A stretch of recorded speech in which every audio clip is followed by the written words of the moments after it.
حدیث نمبر 1975 حضرت انس بن مالک رضی اللہ تعالی عنہ سے مروی ہے کہ ایک شخص جمعہ کے دن دار القصنع کی جانب والے دروازے سے مسجد میں داخل ہوا اور رسول اللہ صلی اللہ علیہ وسلم کھڑے خطبہ پڑھ رہے تھے۔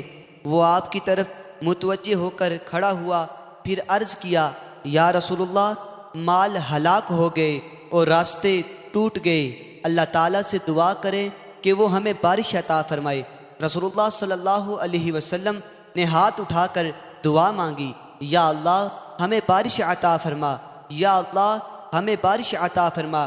حضرت انس رضی اللہ تعالی عنہ فرماتے ہیں، ہمیں آسمان میں کوئی بادل یا بادل کا ٹکڑا دکھائی نہ دیتا تھا، اور ہمارے اور صلاح پہاڑ کے درمیان کوئی گھر اور حویلی نہ تھی، بس اس کے پیچھے سے وہاں کی شکل کا بادل آیا، حتیٰ کہ جب وہ آسمان کے درمیان بادل پھیل گیا، پھر بارش برسنے لگی۔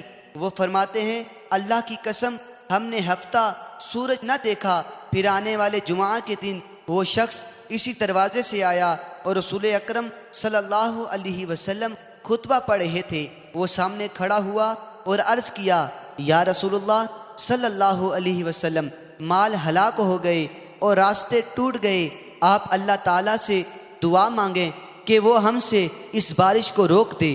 راوی فرماتے ہیں، رسول اکرم صلی اللہ علیہ وسلم نے اپنے ہاتھ مبارک اٹھائے، پھر یوں دعا کی، یا اللہ ہمارے ارد گرد ہو، ہمارے اوپر نہ ہو، یا اللہ ٹیلوں پر، بلندیوں پر، ندیوں پر اور درختوں کے اگنے کی جگہ پر ہو۔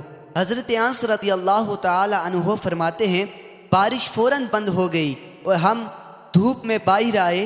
حضرت شریک فرماتے ہیں، میں نے حضرت انس رضی اللہ تعالی عنہ سے پوچھا، کیا یہ وہی پہلا آدمی تھا؟ تو انہوں نے فرمایا، مجھے معلوم نہیں۔